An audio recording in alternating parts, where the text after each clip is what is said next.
ರಾಮನಗರದಲ್ಲಿ ವಕೀಲರು ವರ್ಸಸ್ ಪೊಲೀಸರು ಜಟಾಪಟ್ಟಿನಲ್ಲಿ ವಕೀಲರ ಹೋರಾಟಕ್ಕೆ ಸರ್ಕಾರ ಮಣಿದಿದೆ.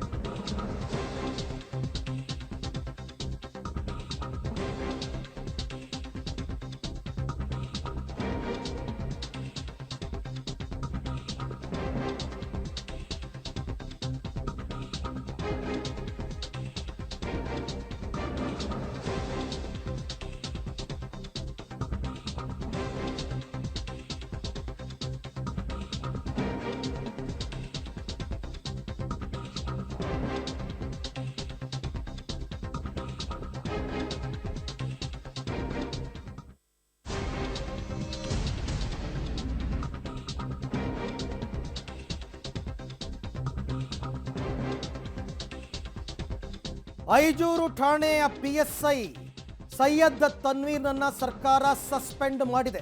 ಕೊನೆಗೂ ವಕೀಲರ ಹೋರಾಟಕ್ಕೆ ಮಣಿದಿದೆ ಸರ್ಕಾರ. ವಕೀಲರ ಮೇಲೆ ಸುಳ್ಳು ಎಫ್ಐಆರ್ ಅನ್ನು ದಾಖಲಿಸಿದ್ದಾರೆ ಅಂತಕ್ಕಂಥ ಹೋರಾಟ ದಟ್ಟವಾಗಿ ದೊಡ್ಡ ಮಟ್ಟದ ಹೋರಾಟ ನಡೆದಿತ್ತು ರಾಮನಗರದಲ್ಲಿ. ವಕೀಲರು ಡಿಸಿ ಕಚೇರಿಯ ಮುಂದೆ ಅಹೋರಾತ್ರಿ ಧರಣಿಯನ್ನು ನಡೆಸಿದ್ರು. ವಕೀಲರ ಹೋರಾಟಕ್ಕೆ ಮಾಜಿ ಮುಖ್ಯಮಂತ್ರಿ ಕುಮಾರಸ್ವಾಮಿ ಮತ್ತು ವಿಪಕ್ಷ ನಾಯಕ ಅಶೋಕ್ ಕೂಡ ಸಾಥ್ ಕೊಟ್ಟಿದ್ರು. ಸರ್ಕಾರಕ್ಕೆ ಇನ್ನು ಮುಜುಗರವಾಗುತ್ತೆ ಅಂತಕ್ಕಂಥ ಹಿನ್ನೆಲೆಯಲ್ಲಿ ಈಗ ಐಜೂರು ಠಾಣೆಯ ಪಿಎಸ್ಐ ಸೈಯದ್ ತನ್ವೀರ್ನನ್ನು ಸಸ್ಪೆಂಡ್ ಮಾಡಿದ್ದಾರೆ. ಇವತ್ತು ಸದನದಲ್ಲಿ ಗೃಹ ಸಚಿವರು ಇದನ್ನು ಆದೇಶವನ್ನು ಅಧಿಕೃತವಾಗಿ ಮಾಡಲಿದ್ದಾರೆ.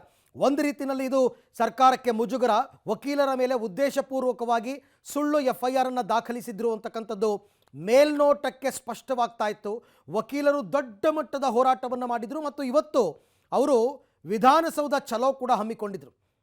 ಸದನ ನಡೀತಾ ಇರುವಂತಹ ಸಂದರ್ಭದಲ್ಲಿ ವಕೀಲರು ವಿಧಾನಸೌಧ ಚಲೋ ಹಮ್ಮಿಕೊಂಡ್ರೆ ಸರ್ಕಾರಕ್ಕೆ ಮುಜುಗರ ಆಗುತ್ತೆ. ಹಾಗಾಗಿ ವಿಧಾನಸೌಧ ಚಲೋ ತಪ್ಪಿಸಬೇಕು ಅನ್ನೋ ಕಾರಣಕ್ಕೋಸ್ಕರ ರಾಜ್ಯ ಸರ್ಕಾರ ಈಗ ಪಿಎಸ್ಐನನ್ನು ಸಸ್ಪೆಂಡ್ ಮಾಡಿ ಆದೇಶವನ್ನು ಹೊರಡಿಸಿದ್ದಾರೆ. ಓಕೆ, ಎಲ್ಲ ವಿಚಾರಕ್ಕೆ ಸಂಬಂಧಪಟ್ಟಂತೆ ಮತ್ತಷ್ಟು ಮಾಹಿತಿ ನನ್ನ ಕೊಲೀಗ ವಿನಯ್ ಅವರಿಂದ ನಾನು ಪಡಿತಾ ಹೋಗ್ತೀನಿ.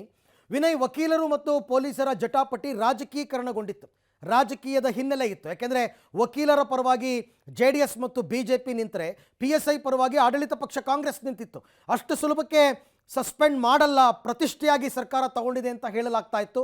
ಆದರೂ ಕೂಡ ಸರ್ಕಾರ ಈಗ ವಕೀಲರ ಹೋರಾಟಕ್ಕೆ ಮಣಿದು PSI ತನ್ವೀರ್ನನ್ನು ಸಸ್ಪೆಂಡ್ ಮಾಡಿದ್ದಾರೆ.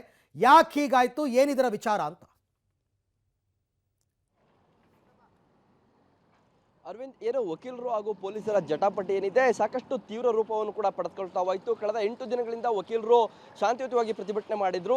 ಮೊನ್ನೆಯಿಂದ ಪ್ರತಿಭಟನೆಯನ್ನ ತೀವ್ರ ಸ್ವರೂಪವನ್ನಗೊಳಿಸಿದಂಥದ್ದು. ಯಾಕಂದ್ರೆ DC ಕಚೇರಿಗೆ ಮುತ್ತಿಗೆ ಹಾಕುವುದು ಒಂದು ಭಾಗ ಆದರೆ DC ಕಚೇರಿಗೆ 2 ಬೀಗನ್ನು ಜಡಿದು ಕೂಡ ಅಧಿಕಾರಿಗಳನ್ನ ದಿಗ್ಬಂಧನ ಹಾಕಿ ಅಹೋರಾತ್ರಿ ಹೋರಾಟವನ್ನ ಮಾಡಿದ್ರು. ಏನು 40 ಜನ ವಕೀಲರ ಮೇಲೆ FIR ಹಾಕಿದ್ದಂಥ PSI ಸಸ್ಪೆಂಡ್ ಆಗಲೇಬೇಕು ಅನ್ನೋದು ಆಕ್ರೋಶವನ್ನ ಹೊರ ಹಾಕ್ತಿದ್ರು. ಬಹಳ ಪ್ರಮುಖವಾಗಿ ಇದಕ್ಕೆ ವಿಪಕ್ಷಗಳು ಕೂಡ ಸಾಥನ್ನು ನೀಡಿದ್ವು. ಮಾಜಿ ಮುಖ್ಯಮಂತ್ರಿ HD ಕುಮಾರಸ್ವಾಮಿ ಹಾಗೂ ವಿಪಕ್ಷ ನಾಯಕ R ಅಶೋಕ್ ಕೂಡ ಬಂದು ವಕೀಲರ ಸಮಸ್ಯೆಯನ್ನು ಆರಿಸಿದ್ರು. ಈ ಬಗ್ಗೆ ಸದನದಲ್ಲಿ ಚರ್ಚೆ ಮಾಡ್ತೀವಿ ಅನ್ನೋ ಒಂದು ಭರವಸೆಯನ್ನು ಕೊಟ್ಟಿದ್ರು. ಅದರಂತೆ ನಿನ್ನೆ ಸದನದಲ್ಲೂ ಕೂಡ ಈ ವಿಚಾರ ಸಾಕಷ್ಟು ಚರ್ಚೆ ಆಗ್ತು.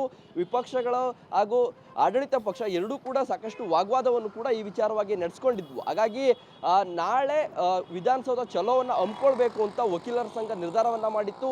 ರಾಜ್ಯದ ಮೂಲೆ ಮೂಲೆಗಳಿಂದಲೂ ಕೂಡ ವಕೀಲರನ್ನ ಕರೆತಂದು ಬೆಂಗಳೂರಿನಲ್ಲಿ ವಿಧಾನಸೌಧಕ್ಕೆ ಮುತ್ತಿಗೆ ಹಾಕ್ತೀವಿ ಅನ್ನೋ ಒಂದು ಎಚ್ಚರಿಕೆಯನ್ನ ಸರ್ಕಾರಕ್ಕೆ ಕೊಟ್ಟಿದ್ರು. ಹಾಗಾಗಿ ವಕೀಲರು ವಿಧಾನಸೌಧ ಮುತ್ತಿಗೆ ಹಾಕಿದ್ರೆ ಸೆಷನ್ ನಡೆಯುವಂಥ ಸಂದರ್ಭದಲ್ಲಿ ಸಾಕಷ್ಟು ಸಮಸ್ಯೆಗಳಾಗ್ತವೆ. ಬೆಂಗಳೂರಿನಲ್ಲಿ ಟ್ರಾಫಿಕ್ ಸಮಸ್ಯೆ ಆಗುವಂಥ ಸಂದರ್ಭ ಕೂಡ ಇದೆ. ಇದು ಸರ್ಕಾರಕ್ಕೆ ಮುಜುಗರವನ್ನ ತರುತ್ತೆ ಅನ್ನೋದು ಕೂಡ ಸರ್ಕಾರ ಎಚ್ಚೆತ್ತುಕೊಂಡು ಇದೀಗ ಆ ಒಂದು PSIನ ಸಸ್ಪೆಂಡ್ ಮಾಡಿರುವಂಥದ್ದು. ಐಜೂರು ಪೊಲೀಸ್ ಠಾಣೆಯ PSI ತನ್ವೀರ್ ಹುಸೇನ್ ಅವರನ್ನ ಸಸ್ಪೆಂಡ್ ಮಾಡಿದೆ ಸರ್ಕಾರ. ಈ ಬಗ್ಗೆ ಇವತ್ತು ಸದನದಲ್ಲಿ ಉತ್ತರವನ್ನು ಕೂಡ ಸರ್ಕಾರ ಕೊಡಲಿರುವಂಥದ್ದು. ಹಾಗಾಗಿ ಸರ್ಕಾರ ಒಂದು ಮುಜುಗರವನ್ನು ತಪ್ಪಿಸ್ಕೊಳ್ಬೇಕು. ಯಾಕಂದ್ರೆ ಇದರಿಂದ ವಕೀಲರು ಹೋರಾಟ ಮಾಡಿದ್ರೆ ಮುಂಬರುವಂಥ ಲೋಕಸಭಾ ಚುನಾವಣೆಯಲ್ಲಿ ಒಂದು ರೀತಿ ಬೇರೆ ರೀತಿಯ ಮೆಸೇಜ್ ಹೋಗುತ್ತೆ. ಹಾಗಾಗಿ ವಕೀಲರನ್ನ ನಾವು ಎದುರಾಕೊಳ್ಳೋದು ಬೇಡ ಅನ್ನೋ ಒಂದು ನಿಟ್ಟಿನಲ್ಲಿ ಸರ್ಕಾರ ಇದೀಗ PSIಯನ್ನ ಸಸ್ಪೆಂಡ್ ಮಾಡಿದೆ. ಸಸ್ಪೆಂಡ್ ಮಾಡಿ ವಕೀಲರ ಒಂದು ಒತ್ತಾಯಕ್ಕೆ ಸರ್ಕಾರ ಮಣಿದಿರುವಂಥದ್ದು. Aravind. Okay, thank you Vinay. ತಮ್ಮ ಎಲ್ಲ ಮಾಹಿತಿಗಾಗಿ ಧನ್ಯವಾದ. ಸರ್ಕಾರಕ್ಕಾಗುವ ಮುಜುಗರದಿಂದ ತಪ್ಪಿಸ್ಕೊಳ್ಳೋದಕ್ಕೆ ಈಗ ಸಸ್ಪೆಂಡ್ ಆರ್ಡರ್ನ ಕೊಟ್ಟಿದ್ದಾರೆ. ಇದನ್ನು ಉಪಮುಖ್ಯಮಂತ್ರಿ DK ಶಿವಕುಮಾರ್ ಅವರು ವಕೀಲರ ದಿಕ್ಕು ತಪ್ಪಿಸ್ತಾ ಇದ್ದಾರೆ. JDS ಮತ್ತು BJP ಅವರು PSIದು ಯಾವುದೇ ತಪ್ಪಿಲ್ಲ ಅಂತ ಮಾತನಾಡಿದರು. PSIದು ಯಾವುದೇ ತಪ್ಪಿಲ್ಲ ಅಂದ ಮೇಲೆ ಅವ್ರನ್ನ ಅಮಾನತ್ತು ಮಾಡಿದ್ದು ಯಾಕೆ?